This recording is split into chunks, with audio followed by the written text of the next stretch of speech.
What's up, guys, and welcome back to the infamous project. Today we are doing a serious update video, an update on a project that hasn't been featured on the channel in probably over 3 years now, if you can believe it or not. And personally, I cannot believe it in terms of how fast time can go by, and when stuff is out of sight, it truly becomes out of mind. And what I'm talking about today is my dad's 1958 Corvette that's sitting here behind me.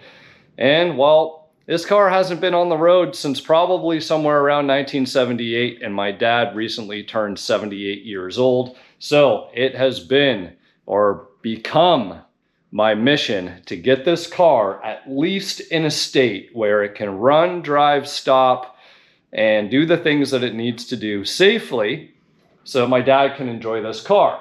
Now, originally being from Canada, my parents like to do the snowbird thing in the winter, so they will be here in the new year, which means we are end of November. Gives me about the better part of a month to get this thing where it needs to be. Now, the videos on this car, unfortunately, really didn't do that well when I released them over 3 years ago now, and I'll put some links up in the top here so that you guys can see those. And it was a nice little father-son bonding adventure because, well, the car had pretty much sat for a number of years before we managed to start tackling it then. Now, guys, this car has exchanged hands and shops and moved around numerous times. So my dad is originally from way up north in Northern Ontario, where this car was. And in fact, he had it in the basement of his house for decades. And finally, right, he had stripped it all apart. The car, right, it wasn't a mint original car to begin with. It was actually yellow. And that was a respray on top of what we believe was almost like a tealish color, and still kind of unknown to this day. And so he started taking it apart, bagged and tagged, but guys, late 70s, early 80s, long time ago, like older than me. So you could imagine from there going to a restoration shop more south in Ontario, and they did the frame and a bunch of work. And from there, things kind of stalled. And it ended up at a good friend of mine's shop who did the body and paint. And my friend Joel Luttrell, he is like a fiberglass wizard. So if you guys aren't aware, these 58 Corvettes, well, these are fiberglass bodies. So he took his time, he did the body work, he let everything sweat and go through the elements. It wasn't just, right, do the body work and rush to paint. He went through all the procedures and everything else that needed to be done to get the car looking real nice and shiny and laser straight, probably straighter than the factory would have had it. Now, right now, the car is dusty. And from moving around, because last year, the car actually got brought down here to Texas with me for some final assembly, because it just made no sense for me to travel to Canada to try and, guys, there's so many little things, and that's what I'm going to talk about in detail here in a few minutes, is that all of the little things take up so much time. So although we managed to knock a number of things out, right, we got a lot of the trim put on the car and door handles, and got the strikers so that the doors can open and close nicely. You got the windshield mounted. There was a pretty significant amount of work that we managed to get done in about a week's time, give or take. So after I relocated down to Texas, made things kind of complicated in terms of getting work done on the car. So another friend, Mr. Notorious, had him commissioned to trying to get the car to run, drive, and stop. And for the most part, it does do that. So he got everything running and assembled for the most part in the engine bay, ran the aftermarket wiring harness and started doing some of the wiring. And the car does, well, it runs, drives, and stops. It needed a little bit of tuning on the FiTech, which I've already started messing with, and the car seems to run pretty good. So aside from that, it's doing stuff like the final wiring, and I've been going through all the harness and getting all the bulbs hooked up in the gauge cluster so that, all right, look at that. That's not the greatest illumination back in the day that they provided you with, but That is in fact LED bulbs in there, if you can believe it or not. But those are there. That's installed, right? We got new upholstery here, and the biggest hurdle is going to be this door glass. Nobody wanted to touch it or take it on. A number of people were reached out to see who wanted to do it, and nobody wanted to. So let's start talking about some of these parts for the car. And of course, we found some stainless trim that did not get painted the gunmetal gray color, because we decided to keep only a limited amount of things in chrome. And it's kind of like the mouth opening in the front, our emblem, the frame around the windshield, and then some of the components around the door glass are chrome. Actually, the fins are chrome, but everything else we tried to, just subtle things down a little bit. And in fact, these headlight buckets, these were supposed to be gunmetal gray. They accidentally got painted body color. So those need to go in to get painted. And luckily we do have some extra paint. But you can see here, all right, we got stuff. I believe this is HVAC related. So this should go somewhere, I think, in the insides of the fenders to duct air, something to that extent. And we got like lower, I don't know if these are door cards, kick panels. And this is my ignorance. I don't know where all of this stuff goes. We have bags of things of little trim, and right, of course we got our HVAC controller here, and we got like new plates and all that stuff. Here's one of the door glass pieces.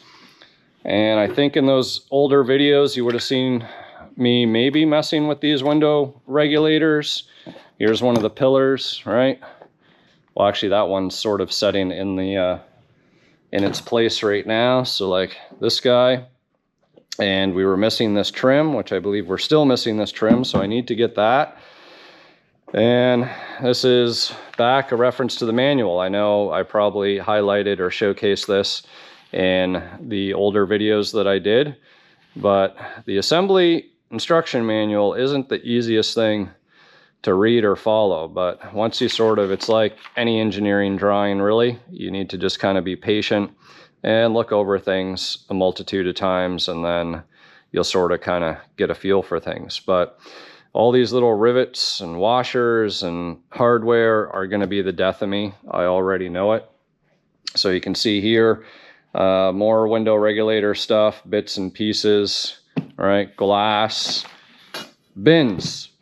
And there's tons of these like baggies full of things that I need to figure out what they do. We still have weather strip, and we got weird little mechanisms like that guy back there that, right, there's ways that all of the center console and things engage and open, and the wiper motor that's cable driven. So it's stuff like the wiper motor that's going to be the least of my worries, because it's not like we're really going to be worrying about driving this thing out in the rain.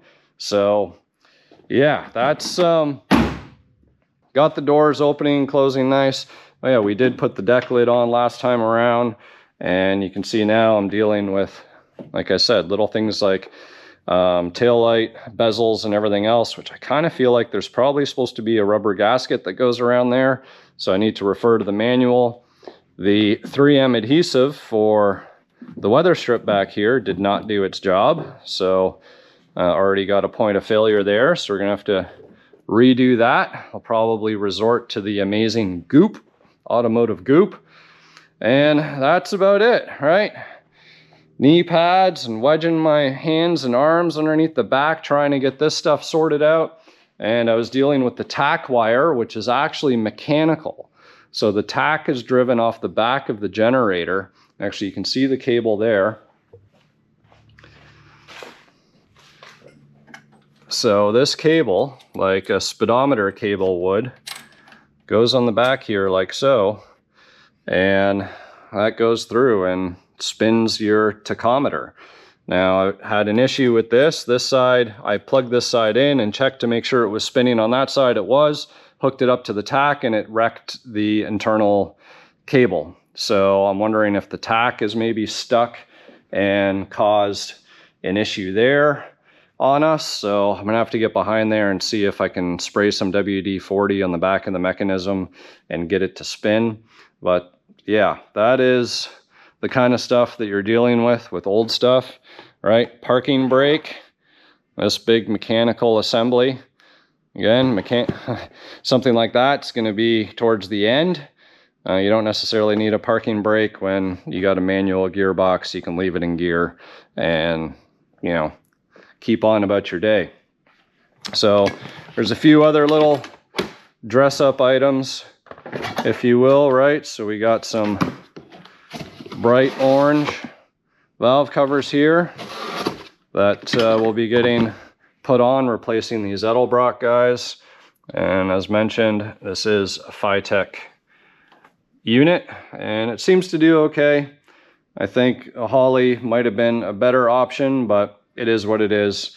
It does the things. So like I said, it does start. You can see all our braking systems there. All the lines were bent and hooked up.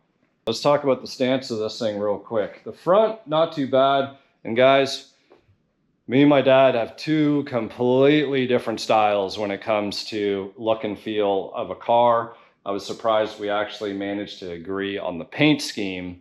But with that said, he's old school. This is his wheel option. Of course, the beauty rings aren't on this side. The rear is sitting up like an absolute 4x4, and I think it's because the shackles in the rear are not positioned properly. I could be wrong with this, but looking at the shackle hanging here, I have a feeling that if the leaf got flipped up and inward, if there's even enough room to do that with the exhaust up there, and there might not be. But yeah, need to figure out how to lower this guy. And if this is the way that it's supposed to be, the good news is that the diff is flipped already, which means some drop blocks and longer U-bolts would allow us to get that rear end up in the wheel well that much more. But guys, like, come on, I can damn near get a basketball through there. This side, or the front, I should say, rather, you know, less than a fist. We won't even talk about that. So a couple things that we need to deal with here. So that's sort of the synopsis of what I'm dealing with. I've spent probably, you know, a good amount of time over the past week just getting things organized, trying to figure out what needs paint, you know, dealing on getting some stuff together and just trying to slowly roadmap this out. Now, it is a challenge when, you know, I deal with cars every single day that a number of people have had their hands on. That is just Fox body life or classic car life in general. All the iterations that those cars have gone through, different mechanics, different pseudo mechanics, and hobbyists and everything else can make for a challenge. Now, take or put on top of that, I have zero experience on an older Corvette. Now, it is older. Things are simplified, if you will, right? We don't have all the crazy technology. The wiring's pretty straightforward and everything else. But with that said, old hardware, you know, old ways of thinking and doing and brittle parts, it makes things pretty challenging, you know? So just to get the wiring and the cluster hooked up and everything sorted there and working the way that it needs to, I probably got 8 hours just in that. So just to give you guys an idea, there's going to be quite a bit of time spent on this, and I'll do my best at documenting some of those parts as I move along and make progress on it. But I'm curious to hear from you guys and how interested you are in a project like this on the channel, because like I said, last time I posted some videos on this thing, didn't do too hot. So a couple years have gone by, the algorithm's probably updated, and maybe we're all a little bit older and appreciating older stuff, whether it's Ford or Chevy or Mopar or whatever it might be.